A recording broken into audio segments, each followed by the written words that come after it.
I live in Yakutsk, where winter's icy grip can drop temperatures to a bone-chilling minus 50 degrees Celsius, and the record low has shattered records at a jaw-dropping minus 64 degrees Celsius. Survival is a battle against the elements.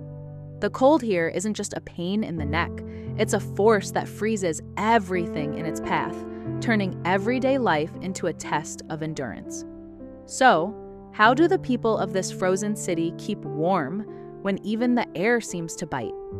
Brace yourself for a glimpse into the heart of one of the coldest places on Earth and discover the ingenious ways the residents battle the brutal chill to turn their homes into havens of warmth. The heating systems used in the city can be divided into two main types: central heating and individual gas heaters. The central heating system was more common in buildings constructed before 2010, and it relies on sending hot water through pipes to warm the rooms of a building. However, this method is not very efficient. Despite efforts to insulate the pipes, much of the heat is lost before it even reaches the apartments, mainly because of the extreme cold outside. In some cases, damaged insulation leads to even more heat escaping.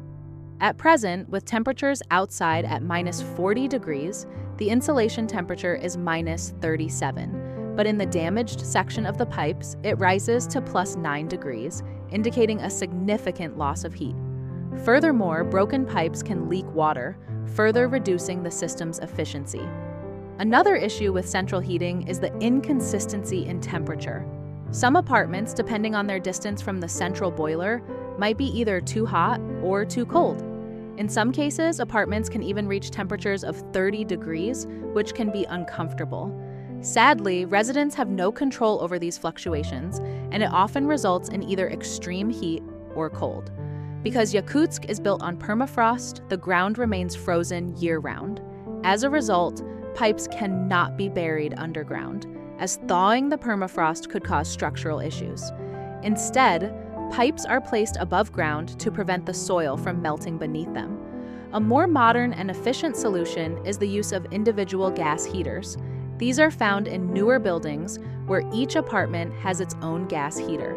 This system allows residents to control the temperature and energy consumption in their homes, providing a more personalized and efficient heating solution. Buildings that use individual gas heaters are designed to conserve heat. Entrances are equipped with 3 doors to trap the warmth inside. Despite the building having 16 floors and more than 200 apartments, all smoke from the heaters is funneled through a single pipe. The walls of such buildings are typically 60 centimeters thick, well insulated, and covered with an extra layer of material to further retain heat. A typical apartment in these buildings, such as one with 75 square meters, includes 2 bedrooms, a kitchen, a living room, and a balcony. The heating system features 3 radiators, 1 in each bedroom and 1 in the kitchen. During extreme cold, with temperatures outside reaching minus 40 degrees, the heater is set to around plus 40 degrees. Despite the cold, the apartment generally maintains a comfortable 25 degrees inside. Inside the apartment, the temperature of the radiators is consistent with the setting of the heater. The internal walls maintain a temperature of about 25 degrees, while the outer walls are a bit cooler. Though triple glazed windows are installed to minimize heat loss, they do not retain warmth very well. Additionally, a small crack in the outer wall lets cold air infiltrate the apartment. The balcony, being the most exposed part of the apartment, shows the most dramatic temperature differences. While the balcony is warmer than the outside, it still remains cold enough to function as a freezer. The temperature on the balcony, though higher than the outside air, is still cold enough to store frozen items. During the month, around 120 cubic meters of gas are consumed, with a cost of only $8. In contrast, residents of buildings with central heating systems, even those in similarly sized apartments, can pay over $130 for the same period. Clearly, individual gas heaters offer a more efficient and cost-effective solution.